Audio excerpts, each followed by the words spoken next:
En el día de hoy les traigo el tema de seguridad en terapia de infusión en pacientes pediátricos y neonatales. Este es el contenido que vamos a desarrollar el día de hoy. Es importante saber pues que la seguridad en el cuidado al paciente pues se ha convertido en las instituciones de salud como en esa gran piedra angular, específicamente por todos esos eventos adversos que se presentan en los pacientes. La OMS en el 2017 pues publica que esta disciplina surge como evolución de la complejidad de los sistemas de atención y el consiguiente aumento de daños a los pacientes. Sin embargo, en el año 2000 se hizo una publicación en Estados Unidos de gran importancia, la cual impulsó a la OMS a formar un grupo para poder trabajar en lo que era la seguridad del paciente. En esa publicación que se hizo en el año 2000, que se llamaba Errores de Humanos, en esa publicación se dice que los errores médicos, o sea, los errores que hacemos en la práctica, y ahí incluimos al personal en general en salud, van desde 44,000 a 98,000 muertes en un año, y hicieron una comparación con la cantidad de muertes que había por accidente automovilístico, o sea, que era mayor la cantidad de muertes por errores o por eventos centinelas o errores adversos dentro de una institución que la cantidad de pacientes, de personas que morían en accidente automovilístico.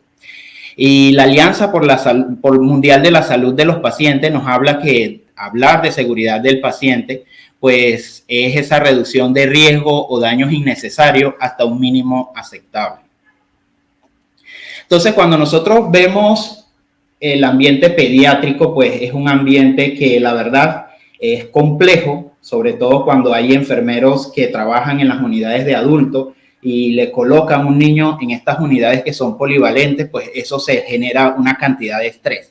En terapia de infusión, pues tenemos que tener claridad, y yo creo que no solamente en la terapia de infusión, yo creo que en todo el manejo pediátrico, que existen unas diferencias importantes en estos grupos. No es lo mismo la clasificación que se tenía hace muchos años, donde se hablaba de primera infancia, que en la primera infancia clasificaban al niño desde recién nacido hasta los 2 años y medio. Nosotros, pues por toda esa cantidad de cambios fisiológicos que tiene el niño y toda esa constante variabilidad en su crecimiento y desarrollo, se van a dar unos cambios importantes tanto en la farmacodinámica como en la farmacocinética que son de importancia significativa para nosotros. Entonces, fíjense que solamente el hecho de neonatología, ¿cuántas clasificaciones tiene neonatología? Cuando nosotros vemos neonatología, pues hablamos de recién nacidos por estadios, esos diferentes recién nacidos, ya sea por edad gestacional, hablamos de atérmino, pretérmino o postérmino, cuando es por el peso al nacer, si es adecuado, si es pequeño, si es grande. Prematuro, hablamos de prematuro, moderado, extremo y muy extremo, o sea que hay una gran variabilidad al momento de clasificar a estos recién nacidos, y que también va a depender en lo que es la terapia de infusión de esa edad gestacional, de esa patología de fondo que tenga ese paciente y de ese estado, de cómo hizo esa transición en las primeras horas. Entonces, estas diferencias son tan significativas que tenemos que estar pendientes de lo que es ese funcionamiento de ese medio interno, o sea, los cambios del medio interno, la distribución de líquido corporal en los niños, cómo va variando en la medida que va cambiando o va aumentando el crecimiento y desarrollo. Los tamaños de esos compartimentos hídricos, y cuando hablamos de tamaño de esos compartimentos hídricos, cuando administramos algún medicamento fisiológicamente, hay una situación donde va a haber una cantidad de fármacos libres que eso puede producir un efecto tóxico. La distribución de líquidos y electrolitos, las características de esa función renal, y recordemos que la función renal, cuando nosotros analizamos esa parte fisiológica, la literatura nos habla que la filtración glomerular se alcanza aproximadamente a los 6 meses. La secreción tubular prácticamente a 1 año, y que en contexto esa función alcanza una normalidad óptima aproximadamente a los 3 años. Entonces estamos viendo de todo ese nivel de inmadurez que implica al momento en que nosotros vamos a administrar una terapia a ese paciente, una terapia de infusión. También tenemos que mirar esos cambios o esos fenómenos de la infusión, durante la infusión, desde el momento en que nosotros administramos un medicamento, toda esa variabilidad que ya antes les mencionaba, tanto en ese código LACME, que es la liberación, la absorción, distribución, metabolismo y excreción de esos medicamentos, cómo se da a nivel de la albúmina, esa afinidad por algunos medicamentos, o cuando el paciente, por lo menos en el caso de que una hiperbilirrubinemia por incompatibilidad, que hay competencia muchas veces de la bilirrubina con los medicamentos, y que hay veces que el medicamento se fija y queda una cantidad libre de bilirrubina que si, como el recién nacido, pues tiene una inmadurez de la barrera hematoencefálica, pues se puede pasar esa cantidad y afectar neurológicamente al niño. También en la parte del metabolismo, pues tener claridad que en lo que son todos esos procesos enzimáticos que en el recién nacido pues están reducidos, la capacidad del citocromo P450, que tiene una función específicamente de poder metabolizar esas sustancias xenobióticas, que en este caso esas sustancias xenobióticas serían los medicamentos o las toxinas. Y esa inmadurez también en esa conjugación de ácido glucurónico que suelen ser afectadas, y que cuando hablamos de esa inmadurez del ácido glucurónico, ese nivel de ácido que se necesita para transformar esas moléculas o esas toxinas o esos cuerpos que no forman parte, esas moléculas que no forman parte de nuestro organismo, eso se alcanza a un nivel de madurez prácticamente a los 3 años o 4 años de edad. Entonces, fíjense que todo esto nos implica reflexionar al momento en que nosotros vamos a administrar un fármaco o una terapia de infusión a nuestro paciente. Aquí quiero aclarar que cuando hablamos de terapia de infusión, pues no solamente nos referimos a medicamentos, puede ser sangre o puede ser cualquier otro fluido que nosotros administremos a nuestro paciente, y que no solamente como enfermeros tenemos que evolucionar en ese pensamiento que la terapia de infusión solamente se trata a eso, sino también a los dispositivos que nosotros vamos a utilizar para poder administrar las drogas a estos pacientes, o a los tipos de tecnología que nosotros utilicemos en ese momento. Entonces va a haber unas principales fallas, pero también hay herramientas que nosotros podemos poner en práctica, y desde el punto de vista de la gestión, pues mejorar esa práctica a través de los análisis de estos eventos adversos. Y recordemos que no solamente es enfermería el implicado en la administración de medicamentos, sino que esa administración de medicamentos es de todo, y también se incluye hasta la parte administrativa del mismo hospital, de acuerdo a las políticas que tenga el hospital. Incluso si nos vemos desde el punto de vista de encerrarnos en una unidad de cuidados intensivos, lo vemos desde el punto de vista de la prescripción. Si hay instituciones que tienen todavía expedientes donde son manuales, y si no se hace una transcripción apropiada de ese expediente, o sea, no se escribe con una letra legible, o se utiliza siglas, que hay muchas siglas que no están permitidas, y nosotros acá en nuestra institución, en el Hospital del Niño, pues sí estamos muy pendientes de esa parte de las siglas en los expedientes, y tratamos de que en la medida de lo posible no haya siglas en los expedientes. La transcripción, pues si no se hace una buena prescripción, lo más probable, si no hay mucha experiencia en ese personal que tenemos a cargo, esa transcripción no se va a hacer apropiadamente. Y puede haber también fallas en esa dispensación, y que lógicamente al final pues va a haber un error en la administración. Fíjense toda la cadena de flujo que hay acá, y que al final cada una atraviese, y que si enfermería, que es la parte al momento el que la va a administrar, es el último eslabón que puede poner un fin, si nosotros nos preparamos, mantenemos buenas prácticas dentro de nuestra unidad, nos concentramos al momento de administrar cualquier medicación o cualquier infusión, vamos a evitar el error que nos va a llevar a ese evento adverso. Y esos eventos adversos se pueden dar por falta de formación del personal, la variabilidad farmacocinética y farmacodinámica que le hablaba hace un momento, que son parte de ese proceso de desarrollo del niño. Puede haber problemas en cálculos de dosificación, manipulación de formas inadecuadas, uso de medicamentos fuera de la indicación, porque es importante que las instituciones den una lista de cuáles son los medicamentos que están aprobados en la institución, y eso es un indicador de calidad, ¿sí? Las carencias de esas evidencias clínicas. Recordemos que los eventos adversos debido a una atención poco segura son probablemente una de las 10 principales causas de muerte y discapacidad en el mundo. Entonces hay muchos hospitales que utilizan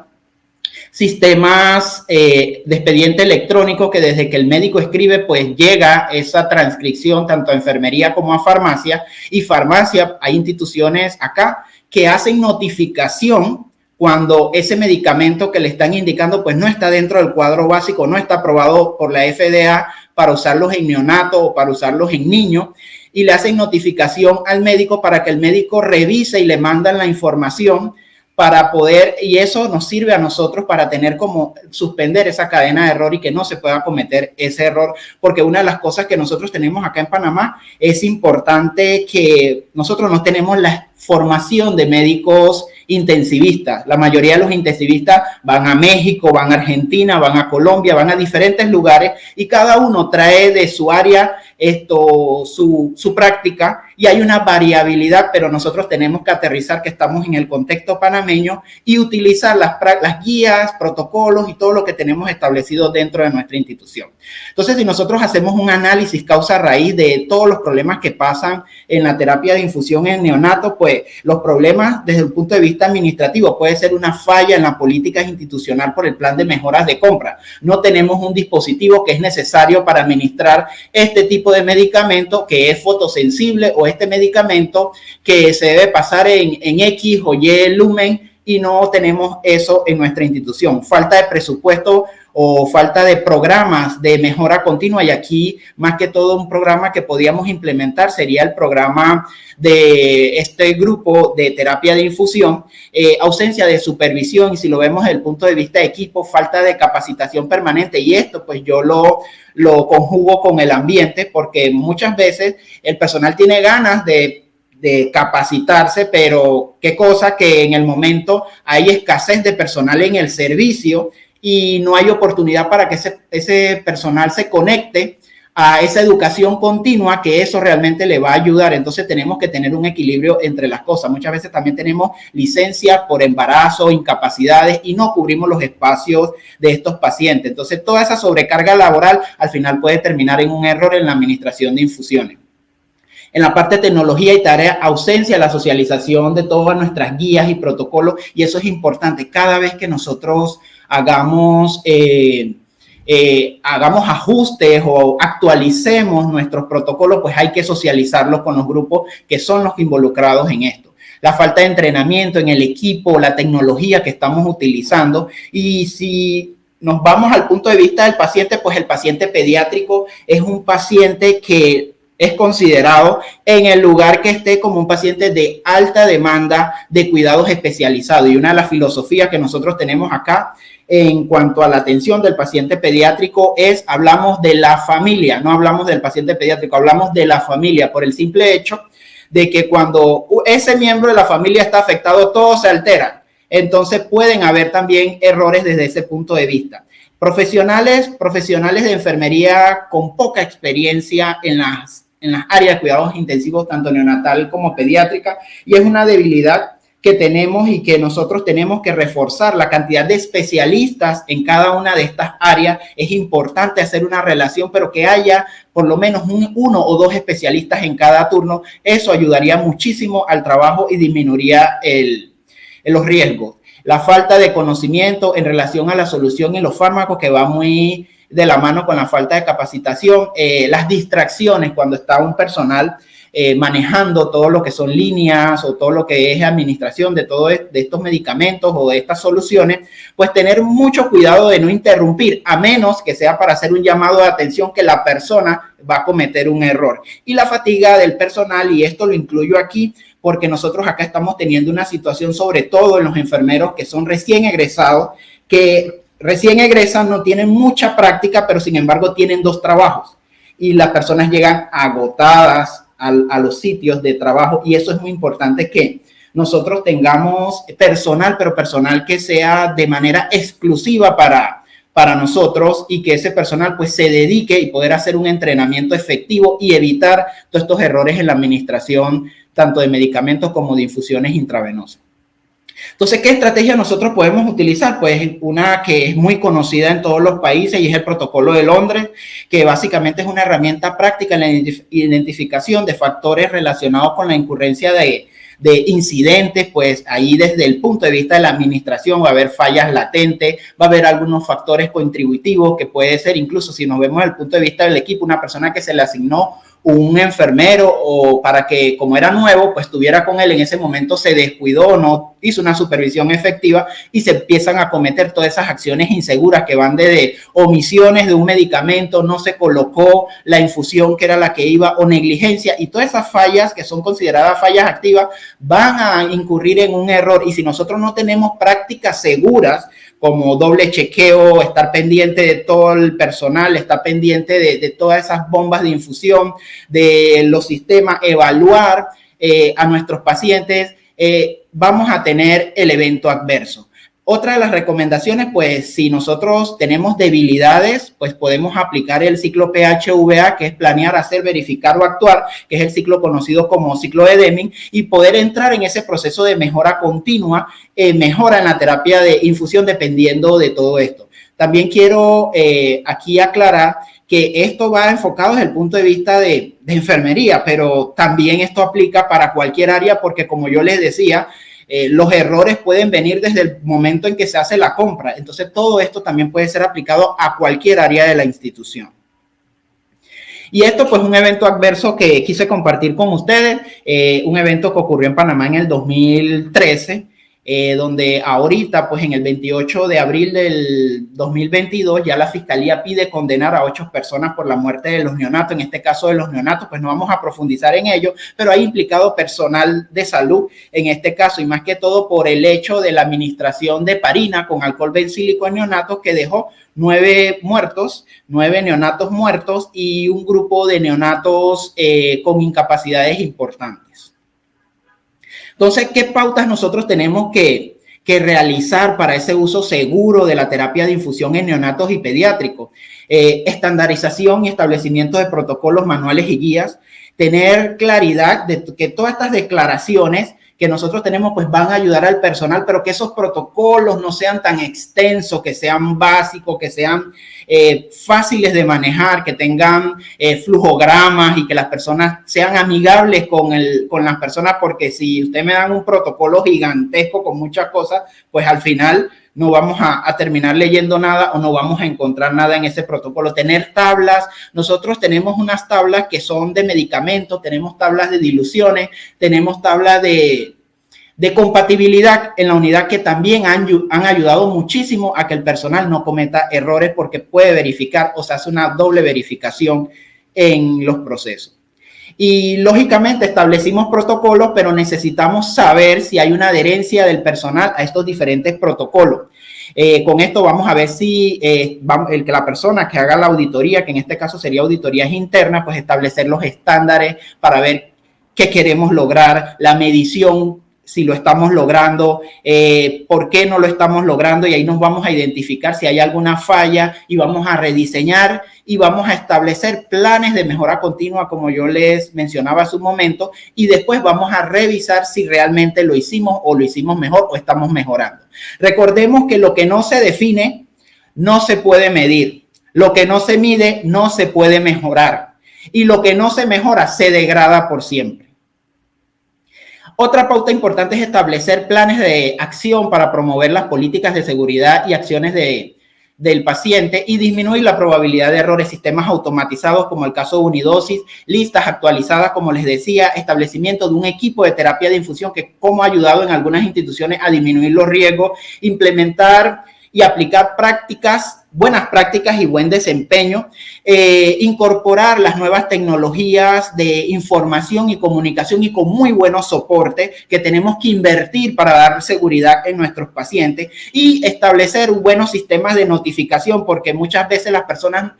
por costumbre pues no tenemos el hecho de, bueno, yo cometí el error y quién lo cometió, y levantar la mano, fui yo el del error, o aclarar, fui yo el del error. Simple y sencillamente a veces callamos esos errores, no hacemos la notificación y cómo vamos vamos a mejorar. Tenemos que tener iniciativa de gestión de riesgo para mejorar y aprender de los errores. Entonces, estas metas que son importantes de seguridad del paciente, que van aplicadas prácticamente a todo lo de terapia de infusión, cuando nosotros vemos la identificación correcta del paciente, que vamos a administrar un medicamento, allí está la parte de terapia de infusión. Vamos a administrarle esto al paciente correcto, mejora en la comunicación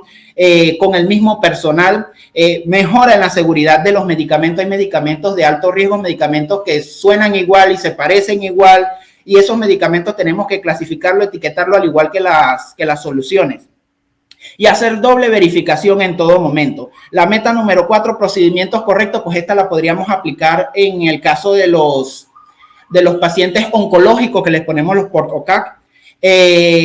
Reducir el riesgo de infecciones, pues todas esas barreras que nosotros utilizamos al momento de lavarnos las manos, uso de guantes, no podemos estar tocando todos estos dispositivos sin una protección, sin una barrera de protección, porque vamos a contaminar todos esos sistemas y esas líneas. Y la meta de riesgo,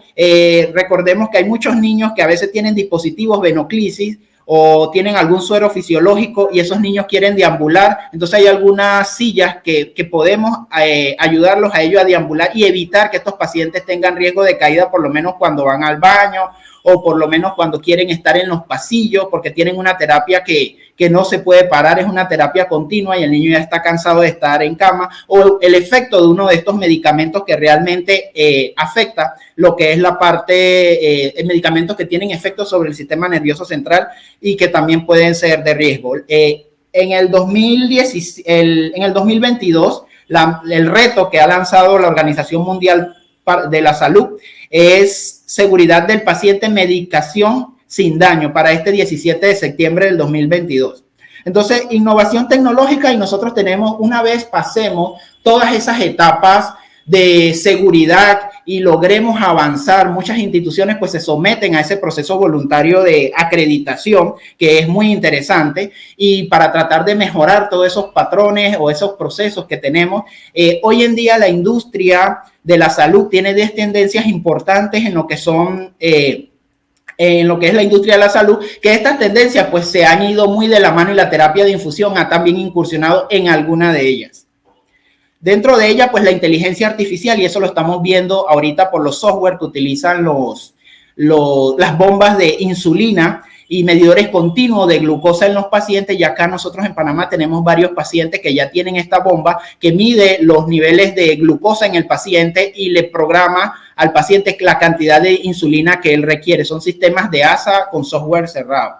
Y el Big Data, que de repente ustedes dirán, bueno, Big Data y terapia de infusión, ¿con qué tiene que ver? Hay un hospital ahorita en Big Data, para contextualizarlo, tiene que ver con toda esa recogida de datos que muchas veces se pierden y no lo analizamos, y toda esa información va y se procesa y se va clasificando. Hay un hospital en Valencia que en el 2016 presentó esta plataforma que ustedes ven acá, donde integró todos los sistemas de infusión, bombas, ventilador y todos esos datos que se recogían de un paciente, se integraban, y esos datos al integrarse pues le daban variables para que el personal tomara decisión. Y esto es muy importante. A esto enfermería tiene que apegarse mucho, a esta parte de tecnología. Se integraban las bombas de infusión y se ofrecía inclusive un control de días de uso de esas bombas y alerta de recambio de los sistemas que ya necesita recambio. Y con esto es un cuidado, pero un cuidado súper especializado. Ya tenemos, ya se tiene en España UCIs inteligentes, se tiene espacios inteligentes que ayudan muchísimo al paciente y ayudan también al personal. El Internet de las cosas médicas, que también la terapia de infusión se ha volcado hacia él, y en conjunto con esa Big Data, pues se puede hacer monitoreo, mantenimiento, seguimiento, porque todos los equipos del hospital se conectan en una red y le van a decir, por lo menos al personal, qué bomba está pitando o qué bomba está por acabarse el suero, qué cantidad de suero le queda a ese paciente, y todo esto nos aporta importante información en tiempo real, permite realizar seguimiento y corregir todo de forma inmediata, administrar más los recursos y va a disminuir los costos y reduce los errores en la aplicación de tratamiento. La tecnología inmersiva que se está utilizando en países como Chile y España, la cateterización o la práctica de canalización a través de lo que es la tecnología inmersiva, y la cadena de bloques, que básicamente cuando hablamos de la cadena de bloques son datos va a tener datos sobre pacientes y va a mantener un nivel de seguridad, va a haber trazabilidad, va a monitorear todo ese proceso de trazabilidad de los medicamentos, verificación de los medicamentos, la cadena de frío que se usó, sobre todo en el transporte de las vacunas con COVID durante todo este tiempo. Incluso la FDA insta a las industrias de medicamentos a que se sometan a este tipo de tecnología. La telemedicina, pues acá pues se hizo monitorización. En otros lugares se hizo monitorización de lo que era glucosa, ¿sí? Y todos estos equipos de telemedicina que también cogieron auge sobre la infusión en pacientes que se hacen infusiones en casa y sobre todo pacientes crónicos que tenían que ir al hospital y se le programó, se le colocó su dispositivo y se hacían sus infusiones en casa y eran vistos a través de telemedicina. Y bueno, la salud móvil, que ya todos las conocemos por todas las guías y apps que hay, y la computadora en la nube, que básicamente pues nos sirve sobre todo cuando estamos haciendo gestión de lo que es terapia de infusión por toda esa información que se puede recabar y que también a los hospitales le ha ahorrado muchísimos espacios. Entonces, como conclusión, pues que las prácticas de medicación son poco seguras, son las principales causas de daño que podríamos evitar, que la preparación y administración de fármacos es un proceso complejo en lo que los profesionales de enfermería tienen la importante función de ser esa última barrera para evitar que se ocasione el error y que empecemos a trabajar sobre el análisis y la práctica de las circunstancias de errores y aprendamos de ellos para poder, una vez nosotros logremos superar todo esto, pues lograr mejores resultados clínicos en nuestro paciente, una satisfacción sobre el cuidado que estamos realizando y eso va a reducir los costos porque básicamente hay más costos por todos esos eventos adversos que por todo el tratamiento que nosotros le hacemos al paciente. Y que antes pues se hablaba de esa triple meta y hoy ya estamos hablando de esa meta de satisfacción del personal, que nos queda una satisfacción, pero también la institución tiene que premiar a todos sus colaboradores.